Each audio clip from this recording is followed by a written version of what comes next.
Bilangan kompleks. Bilangan kompleks konjugat di sini merupakan bilangan kompleks yang memiliki angka yang identik tetapi operasinya berbeda. Contohnya adalah 5 plus 8C dikali 5 min 8C, atau 5 min 3C dikali dengan 5 plus 3C.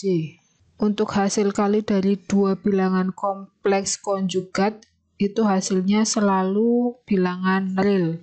Untuk contohnya tadi 5 plus 8C dikali dengan 5 min 8C, maka hasilnya adalah A kuadrat min B kuadrat, di mana nilai A-nya adalah 5, kemudian B-nya adalah 8C, sehingga A kuadratnya adalah 5 kuadrat min B-nya adalah 8C yang dikuadratkan, sehingga nilainya adalah 25 dikurangi 64 dikalikan dengan min 1, sehingga nilainya 25 plus 64 sama dengan 89. Berikutnya bilangan kompleks secara grafis yang bisa digambarkan menggunakan diagram Argand. Dinyatakan di dua garis acuannya X dan Y, di mana X-nya adalah bilangan real, kemudian Y-nya adalah bilangan imajiner atau I atau J. Di sini saya menggunakan J ya. Kemudian untuk contohnya, contoh untuk menggambarkan vektor dari diagram Argand dengan bilangan kompleks Z1 sama dengan 2 plus 3C. Nah, di sini berarti nilai X-nya adalah 2, kemudian nilai Y-nya adalah 3. Sehingga kita gambarkan pada diagram Argand-nya menjadi ini diagramnya. X adalah menyatakan bilangan real dan Y menyatakan bilangan imajiner atau J-nya. Kita gambarkan. Ini di sini 0, 1, 2, di sini ya. Ini 2, kemudian Y-nya adalah 3. 1, 2, 3. Jadi untuk vektor dari Z1 itu kita tarik garis. Nah, di sini ini merupakan Z1. Z1 sama dengan 2 ditambah 3C. Contoh berikutnya Z2 sama dengan 4 min 3C. Kita gambarkan sumbu Y-nya ke bawah. Min 1, min 2, min 3, min 4. Jadi nilai X-nya adalah 4, nilai Y-nya sama dengan min 3. Kita gambarkan pada grafis atau diagram Argand-nya. Untuk X-nya 4, 1, 2, 3, 4 sini. Kemudian Y-nya adalah min 3, min 1, min 2, min 3. Jadi di sini nih. Sehingga vektor dari 4 dan min 3 adalah ini ya. Z2 sama dengan 4 min 3C. Berikutnya contoh penjumlahan dua bilangan kompleks menggunakan diagram Argand, menggunakan penjumlahan vektor, di mana untuk Z1-nya adalah 5 plus 2C. Kita gambarkan X-nya adalah 5. Ini 0, 1, 2, 3, 4, 5 di sini. Kemudian Y-nya adalah 2C. 1, 2, sini 2. Sehingga nilai Z1-nya adalah antara 5 dan 2 di sini. Ini adalah Z1-nya, kemudian Z2-nya adalah 2 plus 3J, di mana nilai X-nya adalah 2, 1, 2. Kemudian nilai Y-nya sama dengan 3 di sini. Sehingga vektor antara 2 dan 3J adalah ini ya, di sini. Kita gambarkan garisnya. Ini Z2. Kita akan mencari penjumlahan antara Z1 ditambah dengan Z2. Jadi P kita simbolkan dengan P. P ini adalah vektor atau penjumlahan antara Z1 dan Z2. Kita menggunakan kaidah penjumlahan vektor metode belah ketupat. Jadi kita buat garis pada ujung Z1, panjangnya sebesar Z2. Kemudian kita gambarkan garis pada ujung Z2 sebesar atau sepanjang Z1. Nah, jadi untuk vektor P-nya adalah ini. Ini P. Z1 ditambah Z2. Jadi nilainya berapa ini? 7 plus 5J. 6, 7. Ini karena saya gambarnya tidak presisi, jadi gambarnya jelek ya.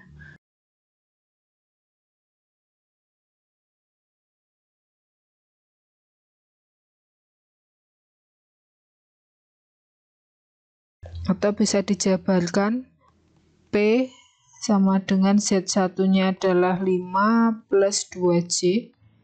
Kemudian ditambah dengan 2 plus 3J.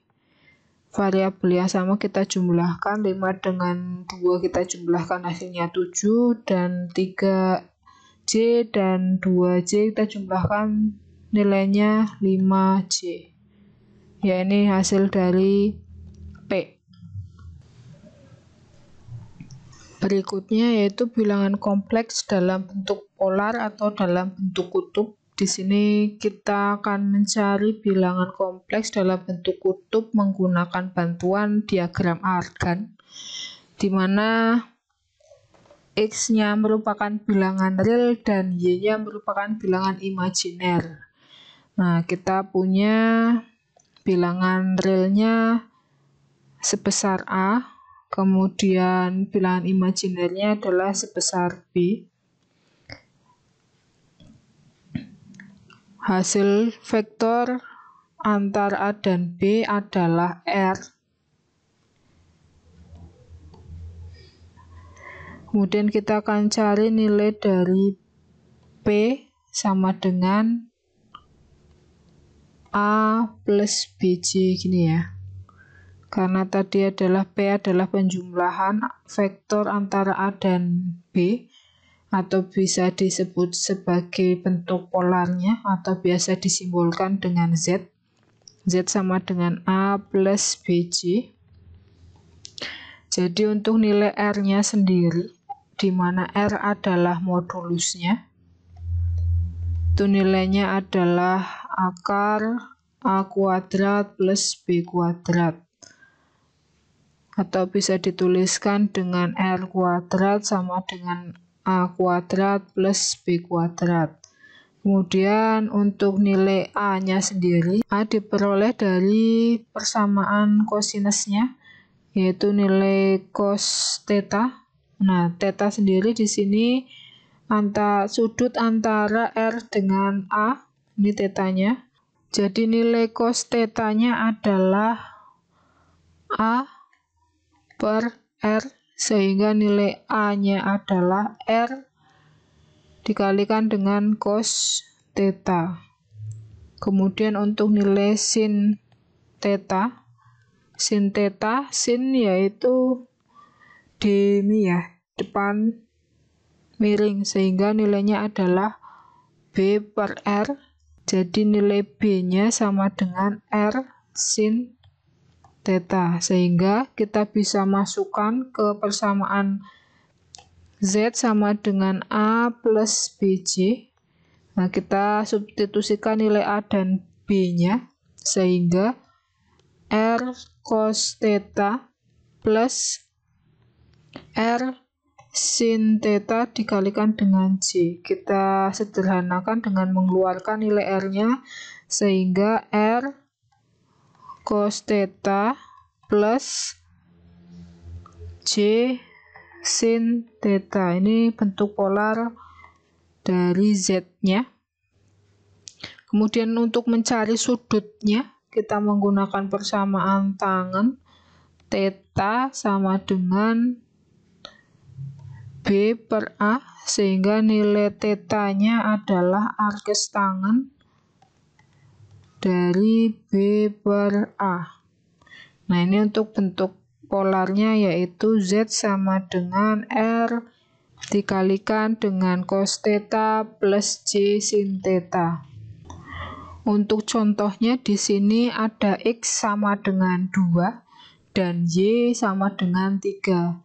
X sama dengan 2, Y sama dengan 3, sehingga vektor antara keduanya adalah Z sama dengan 2 plus 3J. Nah, yang ditanyakan adalah berapa bentuk polar dari bilangan kompleks Z sama dengan 2 plus 3J. Kita cari terlebih dahulu nilai R-nya. R-nya itu adalah akar dari 2 kuadrat ditambah 3 kuadrat, sehingga nilai R-nya adalah akar 13 atau 3,6. Kemudian kita cari nilai theta-nya, nilai sudutnya antara X dan R, menggunakan persamaan tangen theta sama dengan B per A, di mana nilai B-nya adalah 3 dan A-nya adalah 2, sehingga theta sama dengan arkes tangen 3 per 2. Nilai theta-nya kurang lebih 56,3 derajat. Kita masukkan ke dalam persamaan bentuk polarnya, yaitu Z sama dengan R cos theta plus J sin theta. Nah, untuk nilai R-nya adalah 3,6, cos theta-nya 56,3 derajat ditambah J sin 56,3 derajat. Ini bentuk polar dari bilangan kompleks Z sama dengan 2 plus 3J. Bentuk polarnya menjadi Z sama dengan 3,6 cos 56,3 derajat plus J sin 56,3 derajat. Atau penulisannya bisa disingkat menjadi Z sama dengan 3,6 sudut 56,3 derajat. Selanjutnya, bilangan kompleks dalam bentuk eksponensial atau E pangkat X.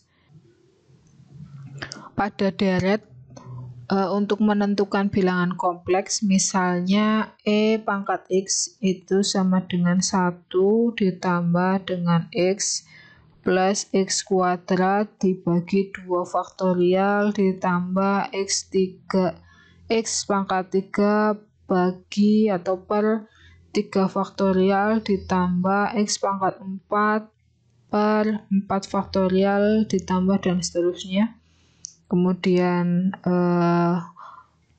X-nya diganti menjadi J theta, sehingga diperoleh persamaan E pangkat J theta sama dengan 1 plus J theta plus J theta kuadrat per 2 faktorial ditambah J theta pangkat 3 dibagi 3 faktorial dan seterusnya, sehingga bisa disederhanakan menjadi E pangkat J theta sama dengan cos theta plus J sin theta, sehingga untuk persamaan baku dari bilangan kompleks Z sama dengan R cos theta plus J sin theta itu bisa disederhanakan menjadi R dikalikan dengan E pangkat J theta, karena J theta nilainya adalah cos theta plus J sin theta. Untuk contohnya di sini ada 2 contoh. Yang pertama 5 cos 60 plus J sin 60 kita ubah dalam bentuk eksponensial menjadi 5 dikalikan dengan E pangkat J, tetanya adalah 60, sehingga bentuk eksponensial dari 5 cos 60 plus J sin 60 sama dengan 5 dikalikan dengan E pangkat J 60, atau bisa disederhanakan lagi menjadi 5 dikalikan dengan E pangkat J pi per 3. Contoh yang nomor 2 yaitu E pangkat 1 min J pi per 2, sehingga E pangkat 1 dikalikan dengan E pangkat min J dikalikan pi per 2, sehingga E dikalikan dengan cos pi per 2 dikurangi sin pi per 2, sehingga hasilnya E cos pi per 2 hasilnya 0 dan sin pi min 2 hasilnya 1, diperoleh min E.